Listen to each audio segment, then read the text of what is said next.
د پاکستان ایر فورس د نواز شریف پر رهنمایي کې په انډیا باندې کامیابی سره حمله کړې دي. دا خبره زه نه کوم بلکې دا اساګدار کړې ده چې یو ډېر فني غونډې خبره کړې ده، یو ډېر د خندا ډکه خبره کړې ده چې نواز شریف پر رهنمایي کې مطلب وایي نواز شریف پاکستان ایر فورس لوي چې د پاکستان د انډیا دا د ځای ټارګټ کوي او په دې ځي حمله کوي. یو ډېر د خندا ډک بیان دی در سره هم د اساګدار په دې ویډیو کې شریکوم.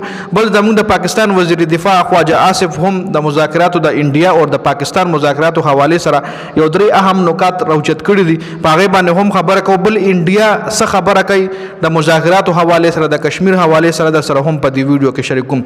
ټول نړمنه په اساګدار باندې خبره کو. اساګدار یو ډېر مزیدار بیان جاری کړي. اساګدار ویلي دي چې نواز شریف وایي چې انډیا خلاف اپریشن زما د رهنمایي په وجه شوی دی، یعنی پاکستان ایر فورس زما په رهنمایي باندې اپریشن کړی دی. او اساګدار هم ویلي دي چې چېرې نواز شریف رهنمایي ایر فورس سره نه و نو دغه اپریشن داسې کامیابی سره نه کېدو څنګه چې اوس د نواز شریف پر رهنمایي کې پاکستان ایر فورس دغه اپریشن کړی دی. جی نو دې کې خندا هم راشي چې ګور نواز شریف خو خپل پټوړو پته نه لګیدا چې کله د جنگ بندۍ سیز فایر اعلان وشو نو هغه نه پس نواز شریف راخکاره شو او ټویټ سي هم وکړ، چونکه ټویټ د وخت د سر نه پکارو په کم ډے فرست باندې چې کله انډیا حمله وکړه نو په هغه شپه باندې په عمره ټایم نواز شریف له ټویټ پکارو، په هغه ټویټ کې دله پکارو چې د نورو ملکونو صدران صاحبان یعنی ډونلډ ټرمپ شو، د ترکی صدر، د چین صدر، دغه ټول پکې منشن کړه وی چې روړه په موږ باندې دغه سرجیکل سټرایک د انډیا طرف شوی دی.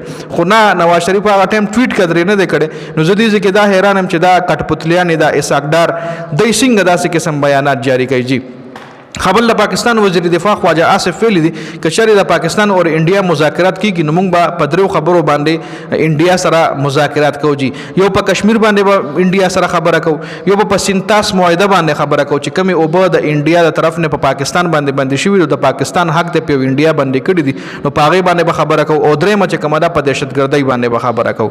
لکه دا درې خبرې به موږ په مذاکراتو کې انډیا سره کوو. نو په دې حوالې سره انډیا وایي چې کشمیر باندې خبره موږ کوو، خو آزاد کشمیر کم چې پاکستان سره دی، کم چې آزاد کشمیر دی به موږ ته راکوي.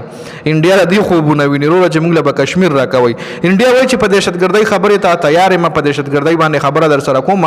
بل انډیا ایر فورس مشر چې کوم دی هم بیان جاری کړی دی چې موږ پاکستان فورس سره جګړه نه کوو، موږ دهشتګردو سره لګیو. ګوره کله چې انډیا په پاکستان باندې لومړنۍ حمله وکړه نو هغه ټایم د انډیا طرف یو پریس ریلیز جاری شو چې موږ په پاکستان باندې دهشتګردي چې کومې ټکانې دي په هغې باندې حمله وکړه، چونکې ټوبخته توبه د جوماتونه ټارګټ کړي. وایي موږ د پاکستان د دهشتګردۍ چې کوم ځایونه دي په هغه ځای باندې حملې وکړې او موږ په پاکستان ایر فورس ته نقصان نه دی ورکړی، نه مو د پاکستان عام خلکو له نقصان ورکړی دی. یعنی هغه ټایم کې هم دی وایي چې موږ د پاکستان ایر فورس نو لکه ته به پاکستان ایر فورس د پاکستان په حدودو کې خپل میزایل راغورځوي، د پاکستان ایر فورس په تاله نه وای ته که د پاکستان کې په دهشتګردۍ باندې جنګېږي نو ته به پاکستان حکومت کانټیکټ کې، ته به پاکستان حکومت له به چې ستا پلاني ځای کې دهشتګرد دي او زمونږ را یا زمونږ چې کوم انټیلیجنس ادارې دي د هغې مطابق پاکستان په دې ځای کې دهشتګرد دي. که پاکستان له ډایرکټ نشي ویلی امریکې ته ووایه، که امریکې له نشي ویلی درېیم ملک پکې انوال که ته څنګه ډایرکټ په پاکستان حمله کې. لکه دا خو داسې شوه چې ستا په ګاونډ کې یو کور دی یو هغې کې د ستا دشمن دی او ته په ډایرکټ ورځې په دشمن باندې حمله کې او د ګاونډی نه خبرې لکه ته په دغه جنګ کې ګاونډي له هم نقصان ورکولی شي. خو د پښتنو خیر دا تګانه د خاصې ما یو مثال درکو، پښتون هېڅکله هم داسې نه کوي چې په پردي کور کې یو دشمن یو په هغه باندې باټیک کوي. نو پښتون څه کوي چې دا یو ځای کې هم نه کېږي. خو دغه رنګ انډیا چې کوم دی دغه بیان جاری کوي چې مونږ خو په پاکستان حمله نه کړې، مونږ خو د دهشتګردو په ټکانو باندې حمله کړې ده. نو ته څنګه لکه دا پاکستان حدود نه دي، ته که ستا پاکستان کې چېرته تا نه څه ابجیکشن دی، تا له څه تکلیف دی، ته پاکستان حکومت له وایې چې ستا دې ځي نه ماله تکلیف دی، ستا دې ځای کې دهشتګرد دي. د پاکستان حکومت سره آرمي شته، انټیلیجنس ادارې هم شته، هر څه مونږ سره شته. مونږ به خپله انویسټیګیټ کوو، مونږ به خپله راوباسو که چېرې هلته غلا وي مونږ به خپله د هغې اپریشن کوو. ته څوک چې ته به راځې ته به د بارډر نه خوا ډزې کوې میزایلې به راغورځې. خو خیر دا انډیا آرمي ده وروره دی هر څه ویلی شي. دا اپډیټ شو په دې ویډیو کې. د ویډیو کتلو زیاته مننه. والسلام.